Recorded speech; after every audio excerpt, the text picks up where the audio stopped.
I'm going to show you a couple of ways that you can use the texts that are in the folders that I've already shared. Right now, I'm still working on the second batch of them, and I have the Spanish ones ready. So I'm going to use the Spanish ones as an example, but the English, French, and German are coming soon, especially thanks to Ben Fisher, who speaks English, French, German, and Spanish. So he's got one language up on me there because I can only work on the French, English, and Spanish. So thanks to Ben for pitching in and like really helping out a lot. I'm going to share my screen and then we will go into the folder. This is the second folder. It's the one that just went out for Spanish. And soon I'll, like I said, finish up the second one for the German, French, and English. And so I'm just going to go into this PDF and I'll walk you through it just a little bit and give you some ideas on just how you could use it with the learning log. So this one's all about personal technology. And if you don't already have a Canva account, some of the things that I'm going to show you today do require a Canva account. So you can go ahead and it would totally be worth your while, make a educator account for that. That way you can open up the template for this text. So you just say, use that as a template. And you can access every single thing and you can act just like me. And like, if you don't want this, like maybe you don't want any of these things, you know, these are all just like to teach you more stuff. So maybe you want to take all these things out. Will be fine. Oh, whoops. Maybe you don't want to take that out. Maybe you want that to be a different color, you know? Maybe you don't really like this color. Maybe your favorite color is light blue. So you can change that. You can take all these things out. They're yours to do whatever with that you want. Let's just change that because otherwise it's gonna bother me really bad. I'm just gonna make the color a little deeper. And then I guess I should probably make this the same color too, just to make it look cute. So yeah, maybe you like that better. Or maybe you want to add a subtitle. Doesn't really matter. Then if you're gonna use this with your students, you probably want to take this out. And here is the reading. So it's 3 pages long, and then it has this, oh, look, this is still in French. Whoops. Oh,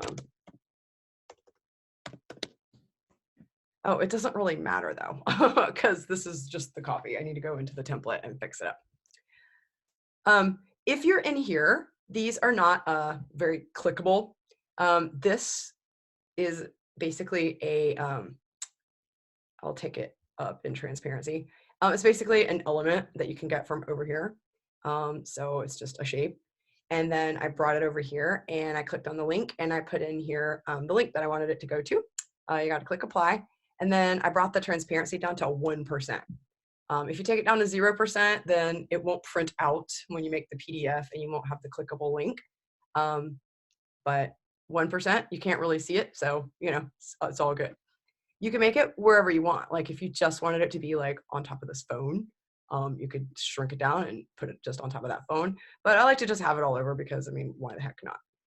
That way people have more spots to click. Then down here, you've got the learning log. Probably if you're going to hand this out to your students, you might want to take these things off. Unless you just really want to advertise my book to them. You might want to bring that off too. In that case, this kind of looks a little lonesome up there. So you could like, you know, make this,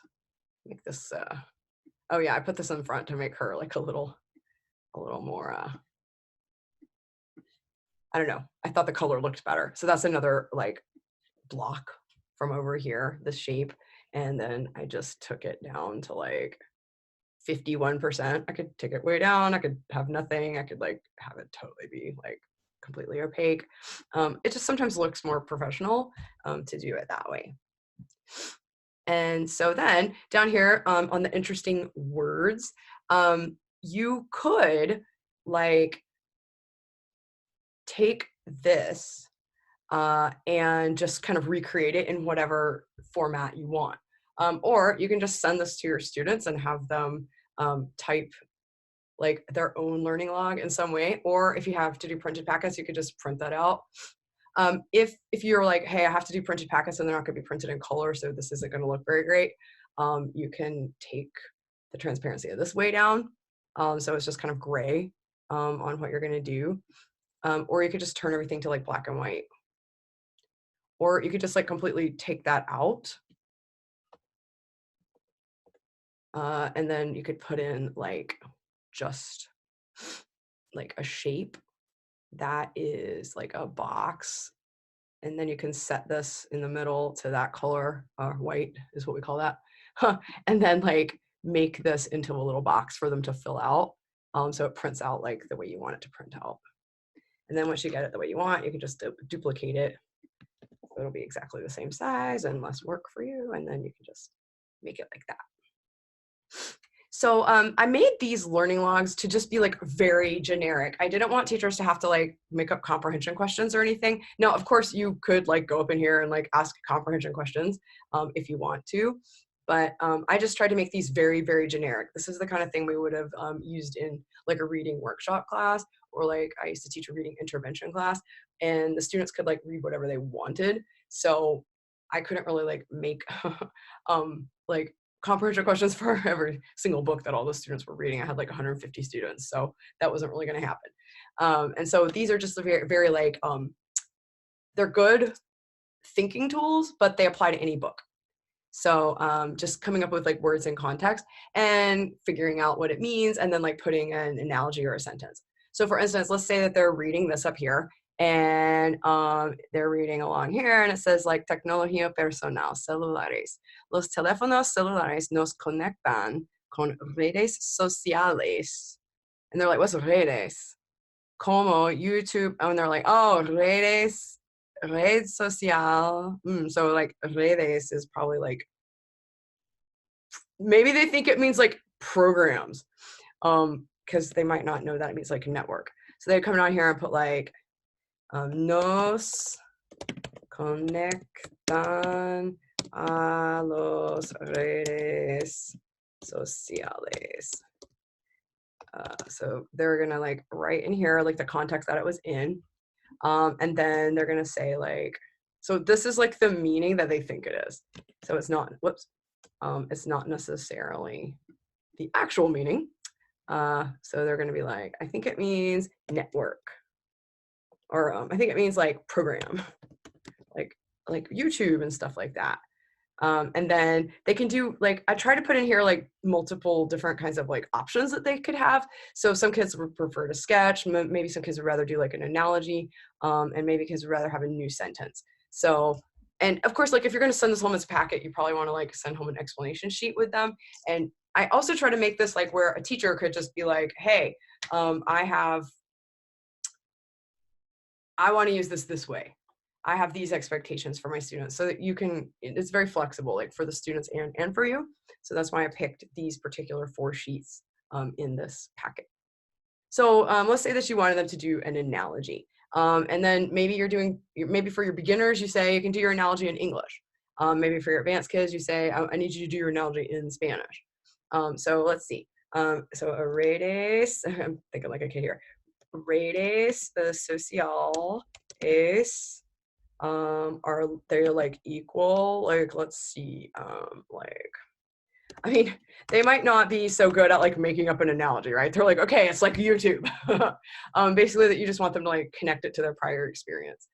Or if they're doing a sketch, then obviously they have to like think through their prior experience, because they can't really sketch something that they don't know. And then if they have to use it in a new sentence, then they're still connecting it to their prior experience, because their sentence is going to be about something that they know about. And the more we can get kids to like connect new vocabulary to their schema that they already have in their head, the more like durable that learning is. So that's the whole point of this word work. Now, if you're only having them read these 3 pages, you know, you're not gonna have, you can't probably ask them to like do 15 words on this page right here. You might say, hey, you got to do 9 words, or 8 words or something like that, and like 6 of them need to be from, or you know, at least 5 of them, whatever, need to be, whatever you think is right for your students, need to be from this text, about the video games and everything. And then some of the words need to be from some of these other options. So this is a video, and this is another video, and that is a video, and this is actually like an article. And you could say like one has, you know, you have to watch a video and read part of the article as well. So I just, like I said, try to make that really flexible. This one, I'm going to zoom in a little bit on it. Zoom. I'm on Zoom right now. Speaking of my life, it's practically like lived on Zoom right now. So this is another kind of like very flexible, like reading workshop, reading intervention type of learning log, because it's basically asking them to just like grow new ideas from what they read. Which for most kids is probably going to mean they have to go back into the text and kind of reread it, like with this lens of looking for these things, because your average student is probably not like, oh yes, I do recall as I was reading that text, I made a connection to my life. So it's just a way to make them have to go back into the text. And if you want to, you could take this and pull it over and then make another one. And add like some, you know, requirements here. You could say like, I need for you to here, it's like, you know, your words. And then over here, like, this is kind of like in your own words, right? So, you know, it's just their own thoughts and their own words. And then over here, you might have them, I'm just going to copy this because this is going to be the same size. You might have them like, I don't know, there's all kinds of things you could have them do with the text. You could have them like copy a sentence that shows that and like sketch the meaning. Whoops. Sketch the meaning of it. You could, I mean, you could give them options too. You could like have a couple different options over here. You could copy a sentence and like, you know, write a parallel sentence.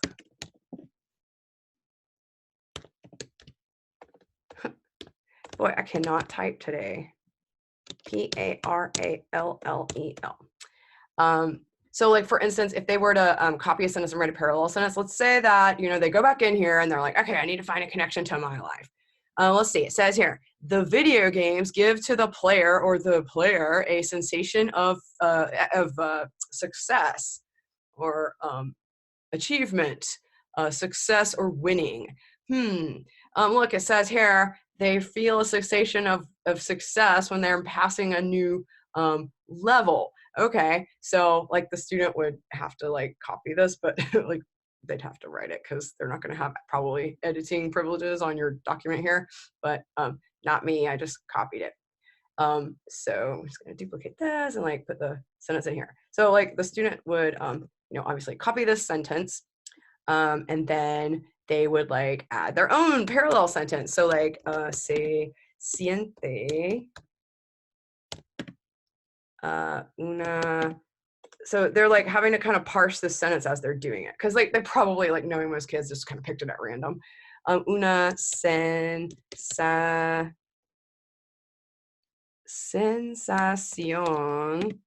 de logro cuando se cumplen mi tarea. A feeling of achievement is felt when I finish my homework. So anyway, this is not the most like fascinating kind of work for the student, but at least it's creative. Because they have to like, you know, apply and synthesize and all that good stuff.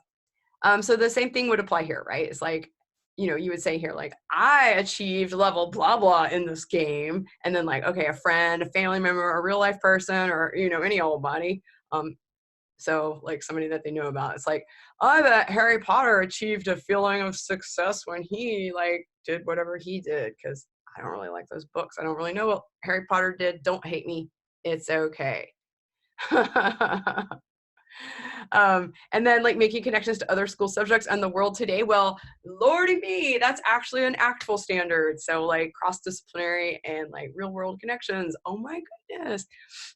So there'd be basically, you could set this up to do however you want. And it's basically the same thing. They're just having to return to the text again and again and like mine some things out of it. So this is basically a mind game. It's like Minecraft. Getting them to go back and like mine through the text to like find new ways of looking at the text. Because I can guarantee you that your average student is not going to be like, all right, I'm going to go back to that text once and I'm going to be really efficient. I'm going to find all these things at once.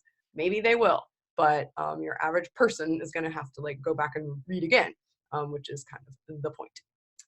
And this is the do-it-yourself learning log. Now, teachers, you could do it yourself, or you could have your students do it themselves. If I did it myself, I would probably call this something like choose 3. So, or choose 2. Probably not fewer than 2 though, because like if I'm going to send home a whole piece of paper, I want them to do something on it. If I were to just give this to my students, I basically made this with my best friend Emily, who's an instructional coach for Portland Public Schools. So, you know, smart lady there. And we made this for like extensions and different like differentiation for like really advanced learners. So heritage kids, native speakers, like advanced kids of any type. To have like other opportunities to apply their learning, like as they're listening to the same input as everybody else. So if you're teaching like Spanish 2 or even Spanish 3 or 4, and you've got all these heritage kids or native speakers in your class, then you could give them this and tell them like specific things to work on. So you might say like, down here, I want you to like connect some different ideas up that we talk about. Down here, I want you to think of like 4 basic words that we use and then list as many words that kind of mean the same thing. Or list 1 basic word here and then all the things that you can think of that are synonyms and then all the things that you can think of that are antonyms, so like the opposite. And then, you know, in that case, you might actually like, you know, you might put synonyms.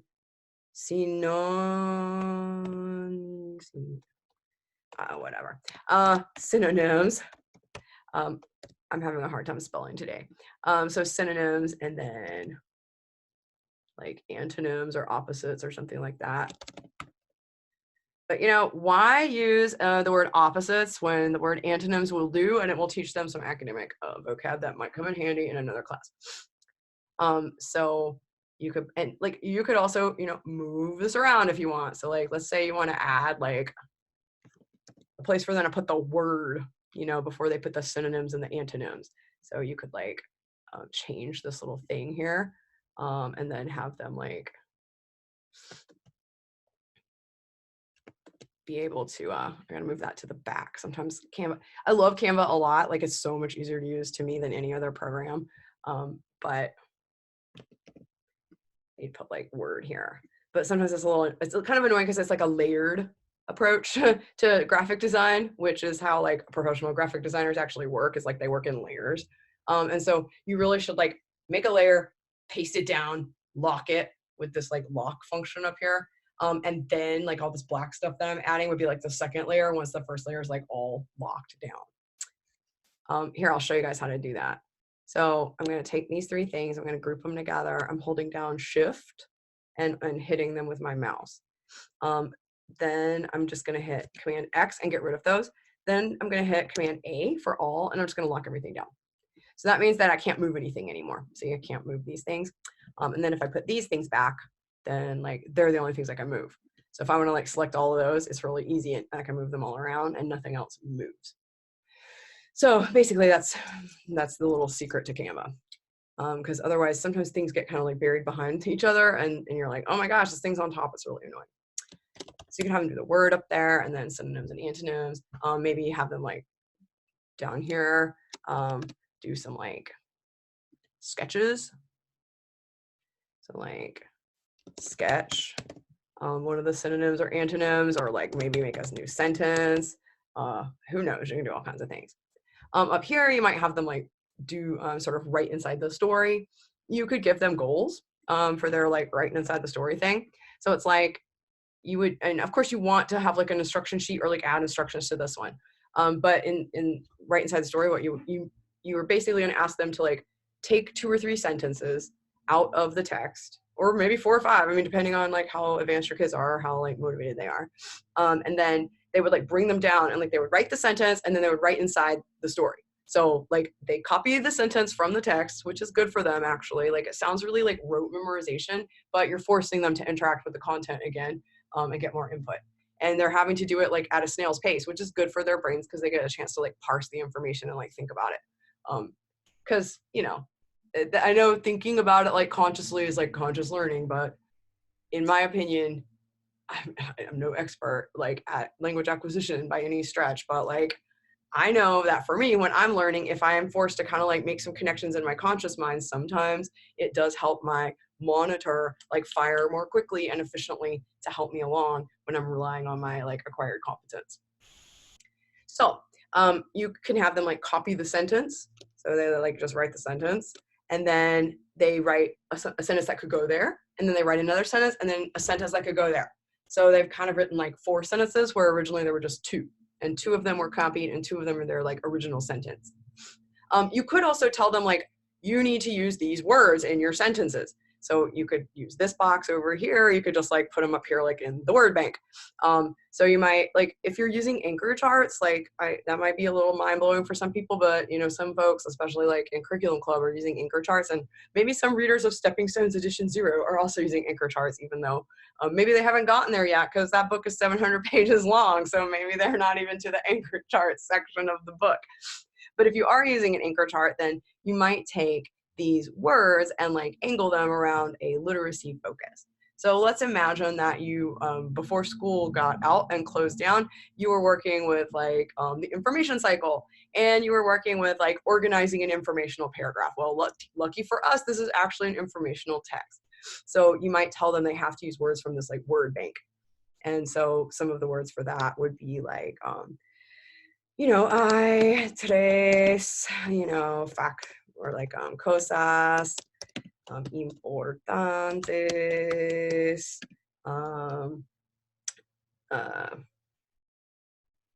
relacionadas, whatever you want them to say. This is the basic one, and I didn't spell that right, so I'm gonna just just gonna leave it like that.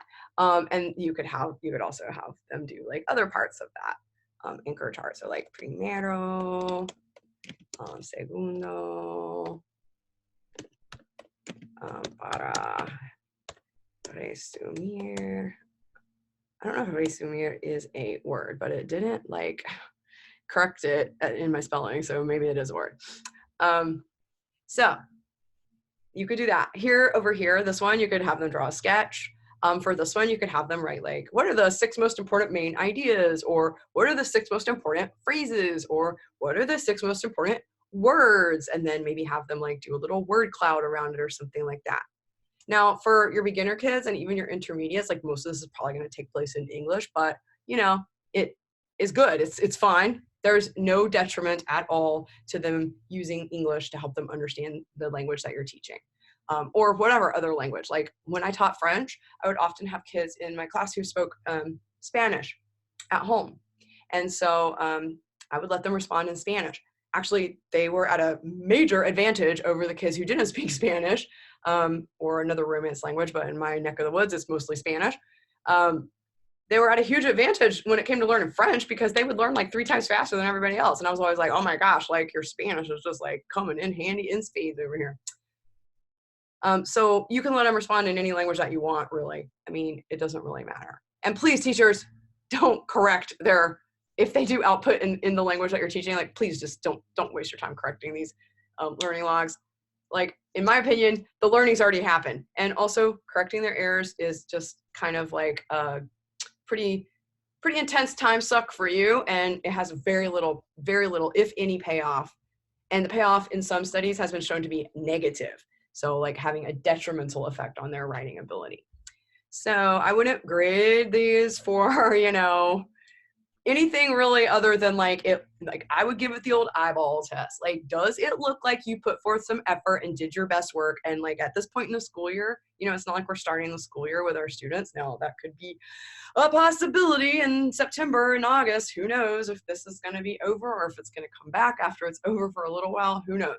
But right now, we know our students, and we don't exactly have to be like, what does this student's best work look like? Like, it's April. We know who they are. So I would give it the old eyeball test and give them like a pass fail, or an A B redo. I wouldn't like knock myself out right now with all the stress that everybody's under.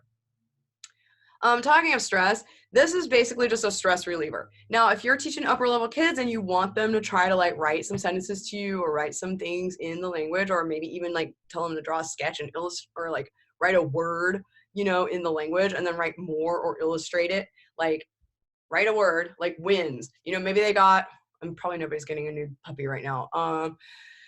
Maybe they bought some toilet paper, so they would say, toilet paper over here in the language, and then they would write in English about like how that made them feel, or maybe they would draw a sketch about that word that they wrote in the language. Or you could ask them to like write you a whole novel in the language, depending on like, how much you can really expect of your students. So that is one really good way to kind of extend on what they're doing up here in the reading. And then another thing that you can have them do, of course, is like look at these or read these, and maybe like write a summary, or like write a quiz and take it, or I don't know, make a short video response, or you could do all kinds of things. I mean, I tried to make these packets like, if your kids are super motivated, they can take it really far. But if they're sitting at home and, they can't really understand much on their own without your support, that they would still be able to use this to get some input. So even if I was teaching like a 4th year class, I would still send home this packet. Even though it's super easy, like I made it for that purpose. I made it like I wrote these sentences with like knowing what I know about how it is to read in any language and what helps kids.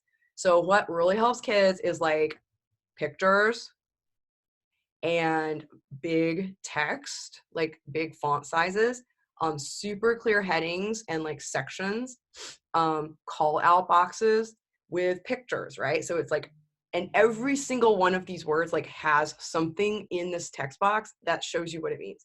So asking kids in the States, okay? And then here it's like, giving these proper name examples like makes them have a way higher chance of learning these words. Like, and then you got to think like, you got to kind of like backwards engineer it too. Like if my students are all like proficient in English, what's going to be pretty easy for them? So like telephones, cellular, they might not know that word. They might get like caught up on that word. So hopefully they've had enough experience with like kind of deciphering things and like just kind of dealing with a little bit of uncertainty, because we think nos is easy. That means that connect us. So like us seems pretty easy, right? But a lot of kids will be like, nos, that looks like no, and then S on it. What is that? And they'll just sit there pondering and pondering. So I tried to not throw too many like curveballs like that at them. And then connect, they probably can get that, right? And then they're like, irradiate, or conradiate, what's that? And then social, okay, so if they have the like reading habit or reading skill of like reading on and seeing if they can figure it out, it's like, okay, radice, social radice, what the heck is a radice? Como, what's that? YouTube, they're like social apps or something like that. So like I wrote every sentence in all of these texts like with that in mind. I didn't just like throw them onto the page, which is why it's taking me a little while to get them out. But I crafted them knowing what I used to do for my kids in English in my reading intervention class. My reading intervention class was mostly second language learners, but I did have some kids who were like native speakers of English, born right here in Oregon, never left, never left Gresham, and their family spoke English, and they just like had super low reading ability and super low vocabulary too. In fact, some of the not native speakers of English were like stronger at literacy than some of the native born speakers of English, but that's just how the cookie crumbled for those kids. So I used a lot of the kind of skills that I had developed as far as like taking text and modifying them and taking things and like making them more readable in that context. You could, you know, if you're teaching asynchronously, you could do like reading stuff with them, with the text like in front of you. And if you're going to do that, it is kind of nice to do it right here in Canva, because you can actually like move the elements around. So you would probably want to do it where you can like see the whole thing. So like maybe, whoops, that's a little small. So yeah, maybe like this. And then you could just like use your pointer, or if you're using Zoom, you can use this annotate thing on the little toolbar and you can annotate it. So you could be like, okay, class or clase, tecnología como un móvil o una computadora. Este es el teclado y este es la pantalla. O este es un móvil, un teléfono móvil. Ok, entonces, tecnología como una computadora o un móvil. Y tecnología personal. La tecnología que una persona usa, ¿ok? Como esta persona. Y esta persona está muy, muy, muy contenta con su móvil. She looks like a scary clown now. And so then you'd want to clear all those drawings, and then on the tech tool or the annotate tool up there, you got to click it back to the mouse or else you can't scroll.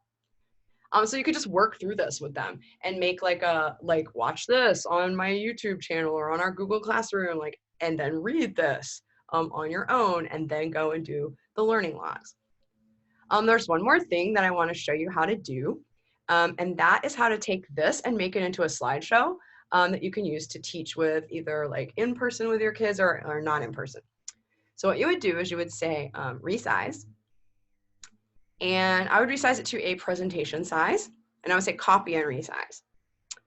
And then I would say something like, instead of copy of tecnología personal, because that's kind of like really lame, it's getting kind of long, I would say tecnología personal slideshow or video, depending on how you want to save it.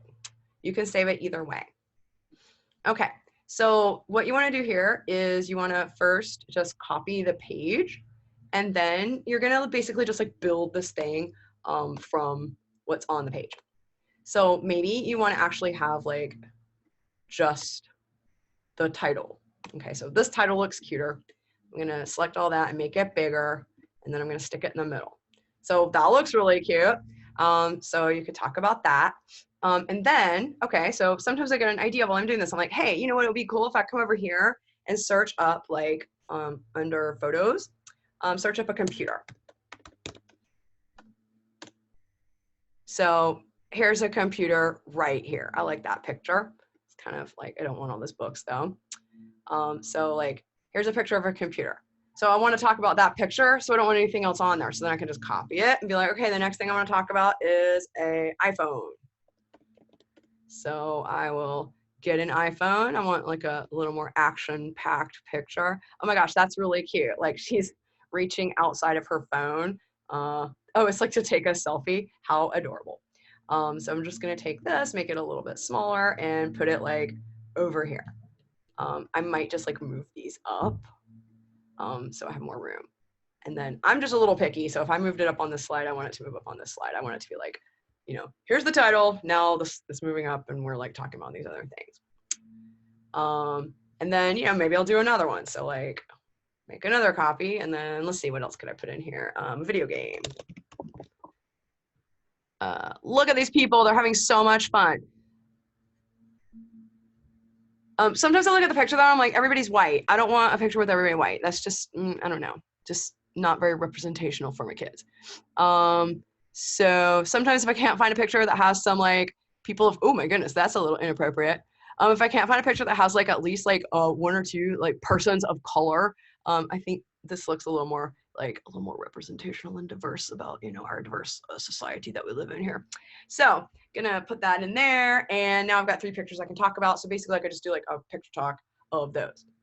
Another option is to like kind of have it pop up here, and then like make a copy and then take this away and make this really big so that you've got like a whole kind of picture talk that you can talk about.